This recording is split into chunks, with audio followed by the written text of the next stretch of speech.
दोस्तों नमस्कार। चित्रकूट एकेडमी में एक बार फिर से आपका बहुत बहुत स्वागत है। तो इस क्लास की शुरुआत करेंगे जहां से पिछली क्लास को हमने ख़त्म किया था उसके आगे से, और ये टॉपिक है तारों की मिथ्या या अवास्तविक स्थिति। तो तारे वायुमंडलीय अपवर्तन के कारण टिमटिमाते हुए प्रतीत होते हैं। आपसे क्वेश्चन पूछा जा सकता है कि तारे क्यों टिमटिमाते हैं। तो तारे वायुमंडलीय अपवर्तन के कारण टिमटिमाते हुए प्रतीत होते हैं। पिछली क्लास में हमने आपको बताया था वायुमंडलीय अपवर्तन में जो तारों का टिमटिमाना है ये वायुमंडलीय अपवर्तन का एक उदाहरण था। तो वायुमंडलीय अपवर्तन के कारण तारे टिमटिमाते हुए प्रतीत होते हैं और तारों का पृथ्वी से बहुत दूरी पर अवस्थित होने के कारण वे प्रकाश के बिंदु स्रोत के समान प्रतीत होते हैं। क्योंकि तारे पृथ्वी से बहुत दूर स्थित हैं। मान लीजिए ये हमारी पृथ्वी है और तारे इससे बहुत दूर स्थित हैं। आसमान पर तारे बहुत दूर स्थित हैं, इसीलिए यह प्रकाश के बिंदु स्रोत के समान प्रतीत होते हैं। तारों से आने वाली प्रकाश की किरणों का पृथ्वी पर पहुंचने के क्रम में वायुमंडल में कई बार असमान तरीके से अपवर्तन होता है। जो तारों से आने वाली प्रकाश की किरणें हैं उनका कई बार असमान रूप से अपवर्तन होता है और तारों से आने वाली प्रकाश की किरणों के असमान अपवर्तन से जो तारों से प्रकाश की किरणें आती हैं उनका असमान अपवर्तन से उनका पथ लगातार बदलता रहता है। क्योंकि जब अपवर्तन होगा तो पथ बदलेगा, और ये आपने प्रिज्म में देखा है कि जैसे ही प्रिज्म में कोई प्रकाश की किरण प्रवेश करती है तो उसका पथ बदल जाता है। तो इसी प्रकार से तारों से आने वाली किरणों का भी पथ बदलता है, जिसके कारण तारे की आभासी स्थिति भी बदलती रहती है। उसकी वास्तविक स्थिति जल्दी पता नहीं चलती और आभासी स्थिति भी बदलती है। क्योंकि तारे की आभासी स्थिति विचलित रहती है तथा आंखों में प्रवेश करने वाले प्रकाश की मात्रा झिलमिलाती रहती है। जो आंखों में प्रवेश करती है प्रकाश की मात्रा, क्योंकि जब वह विचलित होगी कई बार तो वह झिलमिलाएगी।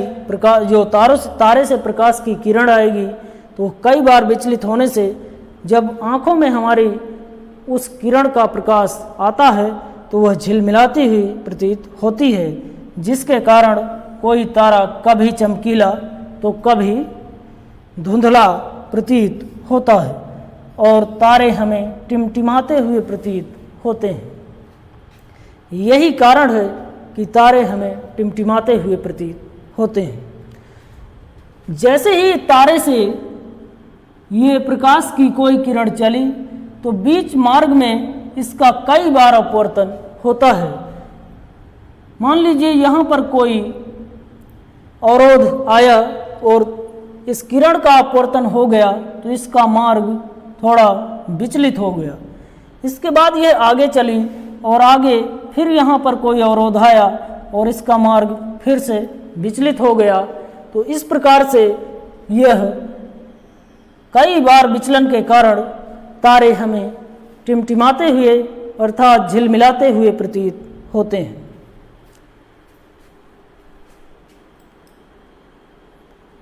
इसके बाद आता है कि ग्रह क्यों नहीं टिमटिमाते। तो ग्रह क्यों नहीं टिमटिमाते?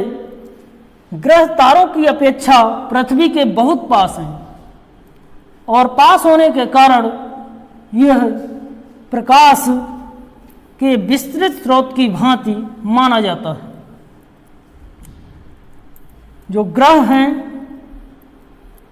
वह तारों की अपेक्षा पृथ्वी के बहुत पास हैं और तारे बहुत दूर स्थित हैं, जिसके कारण उन्हें प्रकाश के विस्तृत स्रोत माना जाता है। यदि हम ग्रह को बिंदु मान लें, यदि हम ग्रह को बिंदु के साइज के अनेक प्रकाश के स्रोतों का संग्रह मान लें, मान लीजिए ये आपका बुध ग्रह है, और इस बुध ग्रह को यदि हम प्रकाश के संग्रह के रूप में, बिंदु के रूप में मान लें, कई बिंदु के प्रकाश के संग्रह के रूप में, तो क्या होगा कि जो प्रकाश के स्रोतों से हमारे नेत्रों पर, बिंदु साइज के जो प्रकाश के स्रोत होंगे, उनसे हमारे नेत्रों में प्रवेश करने वाले प्रकाश की मात्रा में कुल परिवर्तन का औसत मान शून्य हो जाएगा। यदि हम इस पूरे ग्रह को बिंदु के साइज के प्रकाश स्रोत मान लें, तो जो इनसे प्रकाश स्रोत आएगा, उनका औसत मान शून्य हो जाएगा। और जब यह औसत मान शून्य हो जाएगा, चूंकि ग्रहों से आने वाले प्रकाश की मात्रा में कुल परिवर्तन का औसत मान शून्य हो गया या शून्य हो जाता है, जिससे टिमटिमाने का प्रभाव निष्प्रभावित हो जाता है, अर्थात ग्रह टिमटिमाते नहीं हैं। यही कारण है कि ग्रह नहीं टिमटिमाते हैं, क्योंकि उनसे आने वाले प्रकाश की मात्रा, कुल मात्रा जो होगी, उसका औसत मान शून्य हो जाता है। इसीलिए उनका टिमटिमाना निष्प्रभावित हो जाता है और ग्रह टिमटिमाते हुए नहीं प्रतीत होते हैं। तो आपको ये क्लियर हो गया होगा कि ग्रह क्यों नहीं टिमटिमाते हैं, और इस एग्जाम्पल के द्वारा भी आपने समझा कि ग्रह क्यों नहीं टिमटिमाते हैं। इसके बाद है अग्रिम सूर्योदय तथा विलंबित सूर्यास्त। अग्रिम सूर्योदय का मतलब जब सूर्य उदय होता है, और विलंबित सूर्यास्त मतलब जब सूर्य अस्त होता है। अंतरिक्ष में कोई वायुमंडल नहीं होता है, जबकि पृथ्वी पर एक सघन वायुमंडल स्थित है। अंतरिक्ष में कोई वायुमंडल नहीं होता है, जबकि पृथ्वी में एक सघन वायुमंडल स्थित है। जब सूर्य से प्रकाश की किरणें पृथ्वी के वायुमंडल में प्रवेश करती हैं, जो कि सघन माध्यम है, इसमें जब प्रवेश करती हैं पृथ्वी के वायुमंडल में सूर्य की किरणें, तो सूर्य से आने वाली किरणें अभिलंब की ओर मुड़ जाती हैं। यही आपकी अपवर्तन की घटना है कि जैसे ही किरण किसी विरल माध्यम से सघन माध्यम में प्रवेश करती है, तो वह अभिलंब की ओर मुड़ जाती है, और जिसके कारण सूर्य अपनी वास्तविक स्थिति से थोड़ा ऊपर दिखाई देता है। यानी जो हमें सूर्य की स्थिति दिखाई दे रही है अभी, वह आभासी स्थिति है, ना कि वास्तविक स्थिति। अतः सूर्योदय के समय जब सूर्य क्षितिज पर होता है, यानी आकाश पर होता है, तो सूर्य से आने वाली किरणें अपवर्तन के कारण सूर्योदय से थोड़ी देर पहले ही सूर्य दिखाई देने लगता है। इसका कारण है अपवर्तन। जैसे ही सूर्य, ये आपका सूर्य है,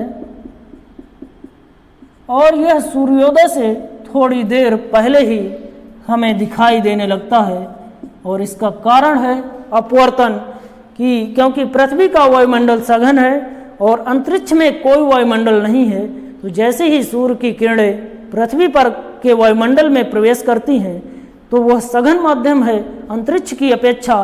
तो जैसे ही कोई किरण सघन माध्यम में प्रवेश करती है, तो वह अभिलंब की ओर मुड़ जाती है, और सूर्य हमें अपनी वास्तविक स्थिति से थोड़ा ऊपर दिखाई देता है। यही कारण है कि सूर्य सूर्योदय होने से पहले ही हमें दिखाई देने लगता है।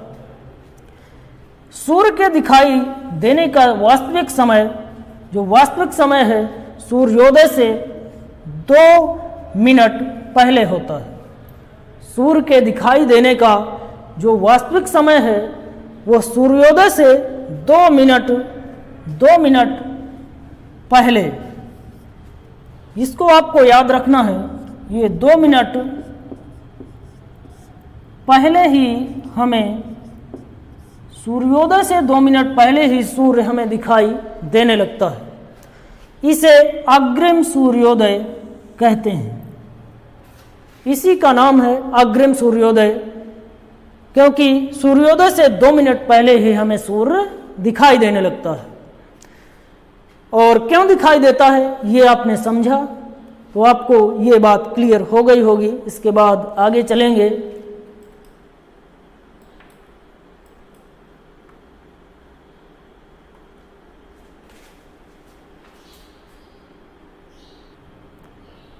उसी प्रकार सूर्यास्त के समय भी सूर्य क्षितिज पर होता है और सूर्य से आने वाली प्रकाश की किरणें पृथ्वी के वायुमंडल में प्रवेश करने पर अभिलंब की ओर मुड़ जाती हैं। अभिलंब की ओर मुड़ जाती हैं, जिससे सूर्य अपनी वास्तविक स्थिति से क्षितिज पर थोड़ा ऊपर दिखाई देता है, जिसके कारण सूर्यास्त के लगभग 2 मिनट बाद तक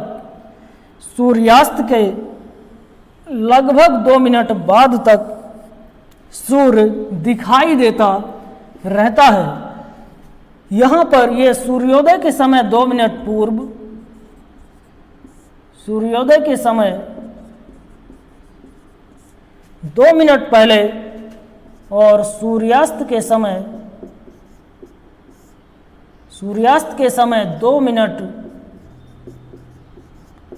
बाद तक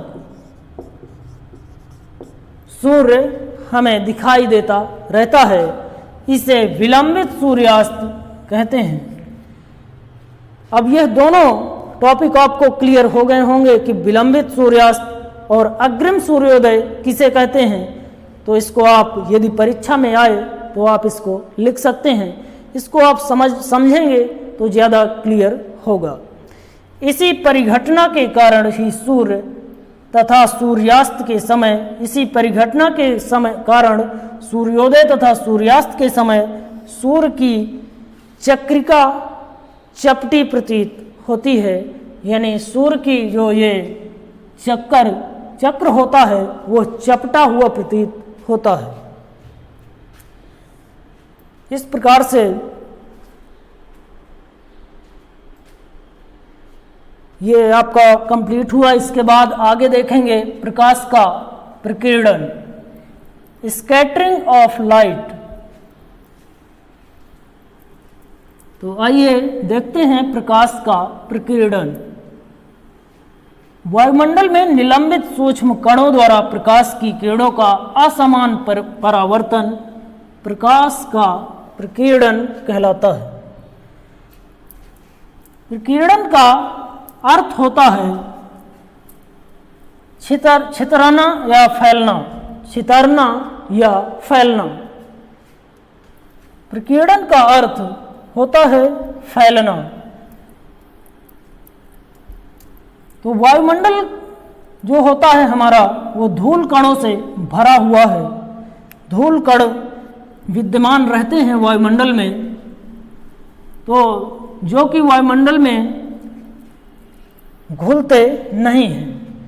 जो हमारा वायुमंडल है यह धूल कणों से भरा हुआ है, जो कि वायुमंडल में घुलते नहीं हैं बल्कि निलंबित रहते हैं, यानी सस्पेंडेड रहते हैं, निलंबित रहते हैं। इनमें कुछ धूल कण अत्यधिक छोटे तथा कुछ धूल कण थोड़ा बड़े होते हैं। धूल कण आपने जब आंधी आती है तब आपने देखा होगा कि वायुमंडल में बहुत सारे धूल कण दिखाई देते हैं, और यदि आप आंधी ना भी आए तो आप सूक्ष्मदर्शी या दूरदर्शी से देखेंगे तो आपको ये कण स्पष्ट रूप से दिखाई देंगे। या फिर आपने देखा होगा कि आपके घर में यदि रोशनदान है तो वहाँ से जब कोई प्रकाश की किरण आती है तो उस प्रकाश के किरण के मार्ग में आपको धूल के कण तैरते हुए प्रतीत होते हैं। तो वहाँ पर आप इनका एनालिसिस कर सकते हैं, क्योंकि यह अत्यधिक छोटे होते हैं तथा कुछ धूल कण थोड़ा बड़े होते हैं। इन धूल कणों से टकराने के कारण सूर्य की किरण असमान तरह से परावर्तित होती है। जब सूर्य की किरण इन धूल कणों से टकराती है तो वह असमान रूप से परावर्तित होती है, जिसे सूर्य की प्रकाश का प्रकीर्णन कहते हैं। प्रकाश के प्रकीर्णन के कारण तरह तरह की अनेक आश्चर्यजनक परिघटनाएं देखने को मिलती हैं, यथा जैसे आकाश का नीला रंग, गहरे समुद्र के जल का रंग, सूर्योदय तथा सूर्यास्त के समय सूर्य का रक्ताभ दिखाई देना अर्थात रक्त के कलर का दिखाई देना आदि। ये सभी प्रकाश के प्रकीर्णन के कारण, ये जो घटनाएं हो रही हैं यह प्रकाश के प्रकीर्णन के कारण हो रही हैं। आकाश का जो रंग है वह नीला है, लेकिन वास्तव में वह नीला नहीं है। आकाश का रंग हमें पृथ्वी से नीला दिखाई देता है, लेकिन वास्तव में आकाश का रंग नज़दीक से देखने पर काला दिखाई देता है। अभी आगे इसको हम आपको बताएंगे। इसके बाद आपका अगला टॉपिक है टिंडल प्रभाव। टिंडल प्रभाव भी कणों से निलंबित कणों और पृथ्वी पर जो धूल कण उपस्थित होते हैं, प्रकाश की किरण पुंज के कारण, प्रकाश की किरण पुंज के वायुमंडल में विलंबित सूक्ष्म कणों से परावर्तित होकर उसका पथ दृश्य होना टिंडल प्रभाव कहलाता है। टिंडल प्रभाव क्या है, एक बार फिर आप इसको समझेंगे डिफिनीशन को, कि प्रकाश की किरण पुंज का वायुमंडल में विलंबित सूक्ष्म कणों से परावर्तित होकर उसका पथ दृश्य होना टिंडल प्रभाव कहलाता है। पृथ्वी का वायुमंडल सूक्ष्म कणों यथा धुआं के कण, जल की सूक्ष्म बूंदें, धूल के कण, वायु के अणु आदि विषमांगी मिश्रण हैं। ये क्या हैं आपके विषमांगी मिश्रण। तो इस प्रकार जब प्रकाश की किरण का पुंज वायुमंडल में निलंबित सूक्ष्म कणों से टकराती है तो उस किरण का मार्ग दिखाई देने लगता है। जब प्रकाश की किरण इन कणों से वायुमंडल में निलंबित सूक्ष्म कणों से टकराती है तो उस किरण का मार्ग दिखाई देने लगता है। जैसा कि अभी मैंने इस एग्जाम्पल में बताया कि जब आपके घर में कोई रोशनदान हो तो वहाँ से जब प्रकाश की किरण अंदर प्रवेश करती है तो ये धूल के कण उसके मार्ग में दिखाई देने लगते हैं और उसका मार्ग भी दिखाई देने लगता है कि किरण कहाँ कहाँ से जा रही है। उन धूल कणों के तैरने के कारण यह स्पष्ट दिखाई देता है कि इस रास्ते से कोई प्रकाश की किरण आ रही है। तो इस प्रकार से हमारी आंखों तक जब पहुंचता है तो इसे हम टिंडल प्रभाव कहते हैं। तो टिंडल प्रभाव आपको क्लियर हो गया होगा कि जब कोई प्रकाश की किरण आती है और वह इन धूल कणों से, जो वायुमंडल में धूल कण विद्यमान हैं, जब इनसे टकराती है तो उसका मार्ग स्पष्ट रूप से दिखाई देने लगता है और वह उस मार्ग में धूल कण भी तैरते हुए प्रतीत होने लगते हैं। इसके बाद इसका एक एग्जाम्पल देखेंगे। जैसा कि मैंने अभी इसमें बताया कि किसी खिड़की या किवाड़ की दरार से प्रकाश की किरण पुंज आती हुई जब प्रतीत हो तो उसके पथ में वातावरण में निलंबित कोलाइडी कणों से प्रकाश की किरण के टकराने के कारण दृश्य होने लगता है। ऐसा प्रभाव क्यों होता है, यह टिंडल प्रभाव, ऐसा प्रभाव टिंडल प्रभाव के कारण होता है। मान लीजिए ये आपका घर है और यहाँ पर कोई खिड़की लगी हुई है, तो ये प्रकाश की किरण जब अंदर प्रवेश करेगी तो यहाँ पर धूल के कण तैरने लगते हैं। ये धूल के कण तैरते हुए दिखाई देते हैं और इन धूल के कणों के तैरने के कारण उसका मार्ग भी स्पष्ट हो जाता है कि यह किरण कहाँ कहाँ से जा रही है।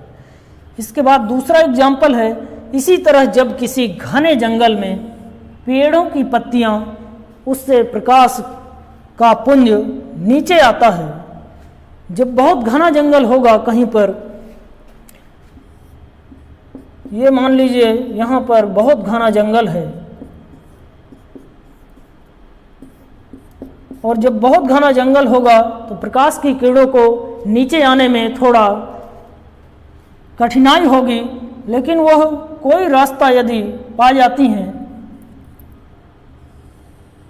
नीचे तक जाने का, तो जब वह नीचे जाएंगी तो क्या होगा, वातावरण में वर्तमान निलंबित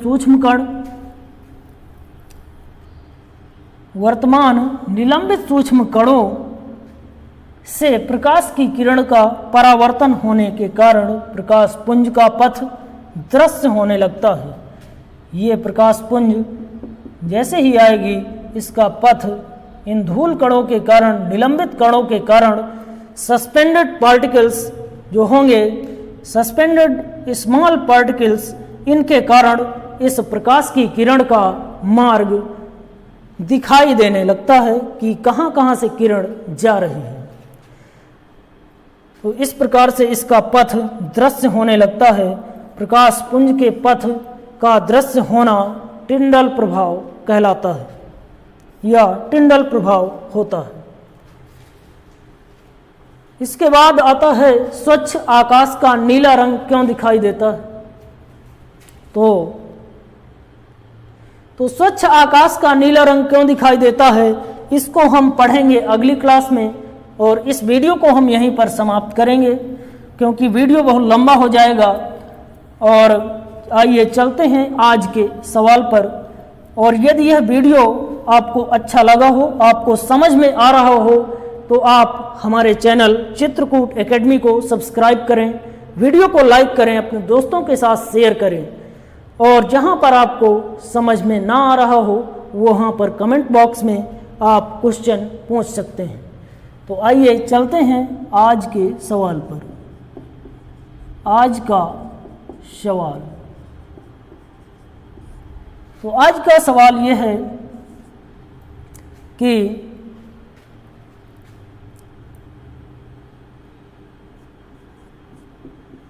टिंडल प्रभाव क्या है, उदाहरण द्वारा समझाइए।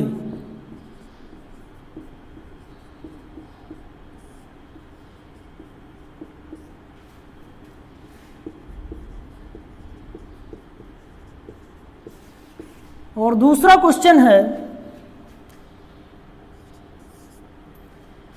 ग्रह हमें टिमटिमाते हुए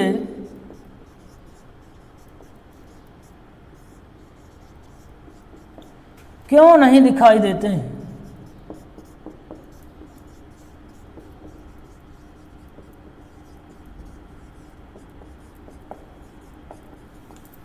तो इन दोनों क्वेश्चन का आंसर आप कमेंट बॉक्स में देंगे।